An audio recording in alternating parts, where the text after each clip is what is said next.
Ce soir, branlette.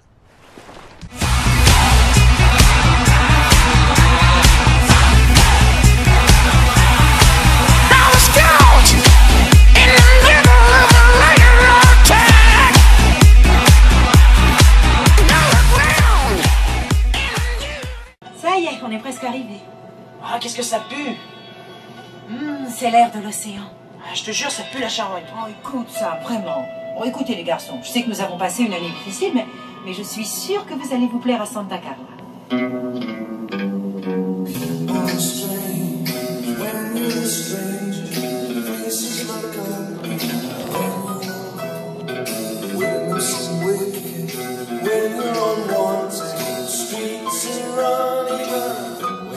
Bonjour à toutes, bonjour à tous. Donc nous voici réunis pour un nouveau spotlight. Je vais vous présenter mon film de vampire préféré, le numéro 1. Pourtant il y en a de très bons, il y en a plein que j'adore, mais celui-là il a un petit truc en plus. Je pense que c'est aussi pour des raisons personnelles, voire même intimes. Bon, je vous présente tout de suite. C'est vrai que bon, Dracula, c'est ça à l'origine. Hein. Donc un grand brin ténébreux qui veut croquer dans le cou de belles jeunes femmes. Hein, donc beaucoup de films de la Hammer avec Christopher Lee qui a joué pas mal de fois ce fameux Dracula. Après il y a eu des films plus récents, hein, moi que j'ai beaucoup aimé, par exemple 30 jours de nuit avec Josh Hartnett qui est très très bon. Il y a Morse avec son remake que j'adore, j'aime les deux, j'aime vraiment les deux. Après il y a des trucs un peu fun comme Abraham Lincoln, Vampire Hunter, chasseur de vampires. Il y a le film de John Carpenter, un petit peu un western, une groupe de cow-boys on va dire qui chassent le vampire. Il y a l'excellent Vampire vous avez des vampires là, franchement qui est un de mes films cultes aussi, hein, Fright Night. Avec son remake qui est pas trop mal non plus avec Colin Farrell. Il y a évidemment ce film donc vraiment tiré du bouquin de Bram Stoker Dracula qui est avec Gary Oldman et j'ai toujours peur de dire des conneries, Winona Ryder et Keanu Reeves et Anthony Hopkins aussi qui fait un chasseur de vampires. Il y a plus récemment le Daybreakers avec Ethan Hawke, très très bon. Le Dracula Untold, moi qui perso, j'ai trouvé très très bon également. Donc je suis assez amateur de films de vampires. J'ai même aimé le premier Twilight, donc c'est pour vous dire. Toujours est-il que là, on vous présente Génération Perdue. Génération Perdue, donc The Lost Boys en américain dans le texte. Pourquoi le film est différent des autres? Parce qu'il, je vais oser, apporte du sang frais. Parce que la bande originale, elle est colossale. Parce qu'il y a Corey Haim, qu'on vient juste d'apercevoir, il y a Corey Feldman, Jason Patric, Kiefer Sutherland. C'est un film de Joel Schumacher, je vais dire Schumacher parce que Schumacher ça me fait directement penser au pilote de Formule 1 dont on n'entend plus parler, coma ou quoi, ou rien. Il y a un moment, ça, voilà. Bon bref, ça c'est petit aparté, si vous avez des nouvelles de Michael, n'hésitez pas. Michael plutôt, je le dis en américain. Donc à Joel, par contre, lui, on lui doit Chute libre, excellent avec Michael Douglas, L'expérience interdite, 8 mm, enfin bref. Là, c'est un film qui va dépoussiérer en fait le mythe du vampire de ces films que j'ai présentés, des films sérieux, voire comiques. Hein. Donc on dépoussière ce bon vieux Dracula. Ça me fait penser qu'il y a même eu des films porno où je me souviens très bien de la jaquette. Hein, le titre du film c'était Spermula, les vampires ne sucent pas que du sang. J'en parle encore parce que ça m'a fait tellement rire à l'époque où j'étais adolescent que j'essaie de le placer dans toutes mes conversations. Tu sais, les vampires ne sucent pas que du sang. Et donc voilà, ça apporte quelque chose de jeune, de sympa. Il y a de la musique rock, du punk.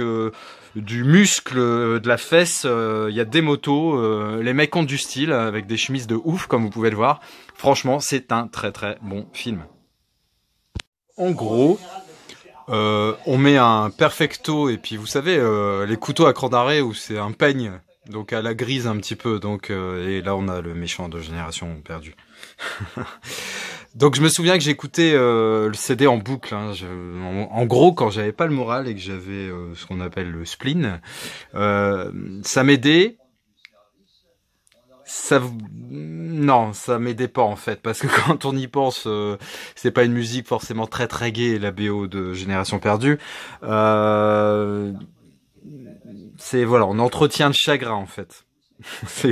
c'est plus on s'enfonce. En gros, on s'enfonce.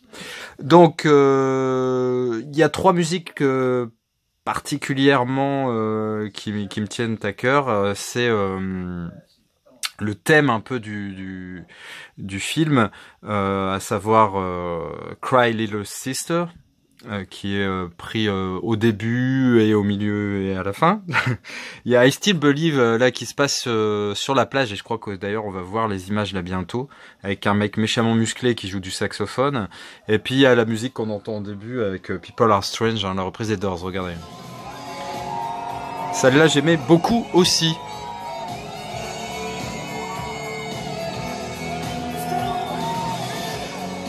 Donc, j'ai perdu le CD. J'ai perdu le CD lors de mes nombreux déménagements. Ma vie tumultueuse et dissolue a fait que j'ai égaré ce CD. Peut-être donné à quelqu'un, je sais pas.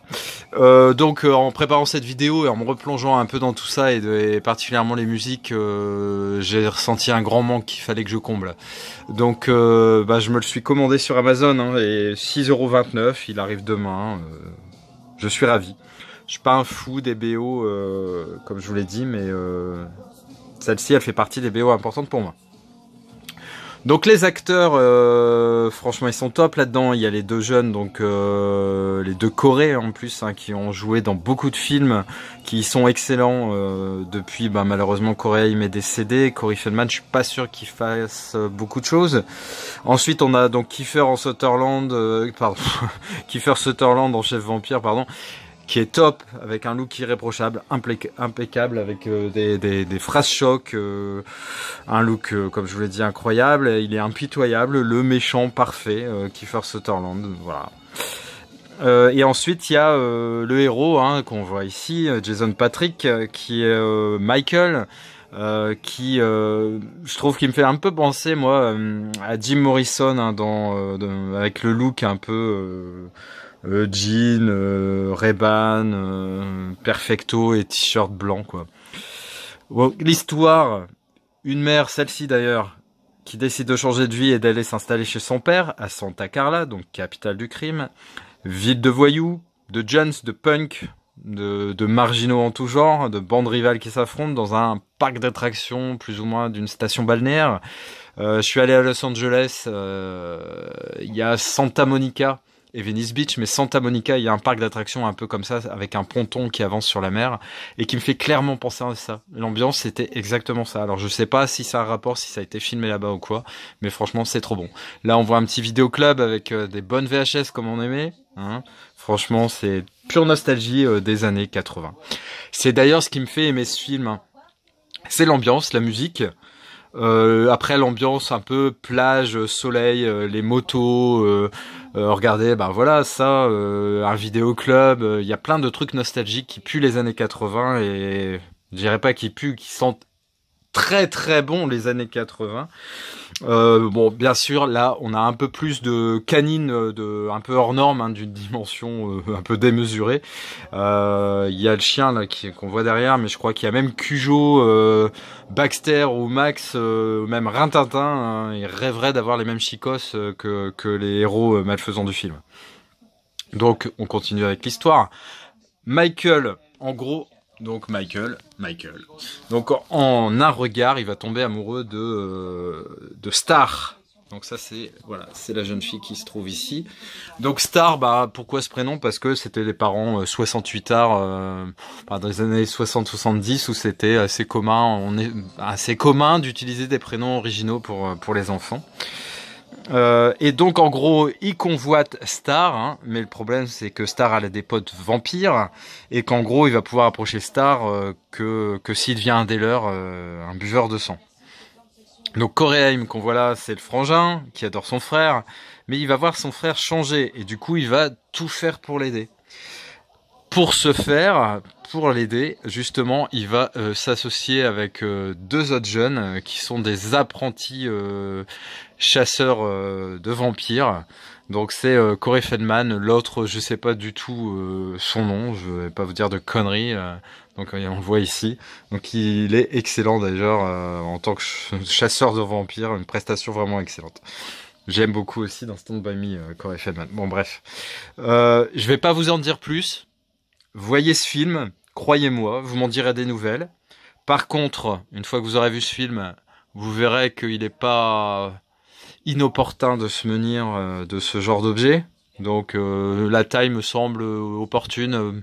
Au coup, je sais que ça fait gros, ça fera un peu le look Billy Idol, mais c'est pas grave, ça vous sauvera la vie. Ou bien vous optez pour la gousse d'ail dans la poche, mais ça peut donner des quiproquos un petit peu embêtants. Ou après, vous avez l'option gourde d'eau bénite. Ça sera pas super pratique non plus. Donc moi je dis que le petit crucifix, et surtout on l'oublie souvent, mais ça sert à rien de brandir un crucifix vers un vampire si vous n'avez pas une foi inébranlable. Allez, bon film. Ciao.